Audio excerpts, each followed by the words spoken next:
Kinumpirma ng provincial government ng Antique na mayroon ng 16 ang bilang ng mga nasawi matapos na maaksidenteng mahulog sa bangin ang isang pampasaherong bus sa bayan ng Hamtik dakong alas 4 ng hapon kahapon.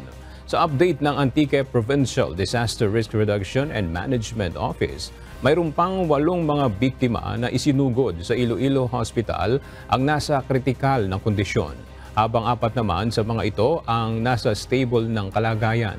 Sa ngayon, aabot na sa 28 mga biktima ang documented ng mga otoridad. Biniberipika pa ng mga ito kung ilan talaga ang mga pasaherong sakay ng bus bago nangyari ang aksidente. Sa ngayon ay nagpapatuloy pa ang retrieval operations sa iba pang mga biktima at inabisuhan ang mga barangay at municipal government na agad ipagbigay alam sa PDRRMO sakaling mayroong matagpo ang katawan ng mga biktima.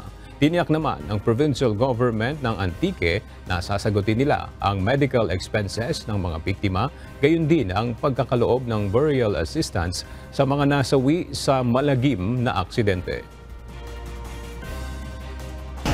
I know it's not right for me to say don't worry, but I'd like to assure you that whatever hospitalization, medicines, and what they need, we will take care of that. Hindi ko magkabalaka. And for the funeral expenses of those who unfortunately died, we will talk about that, and I'm sure tulungan natin sila sa funeral expenses. For now, again, I appeal, please, let us not spread a horrific and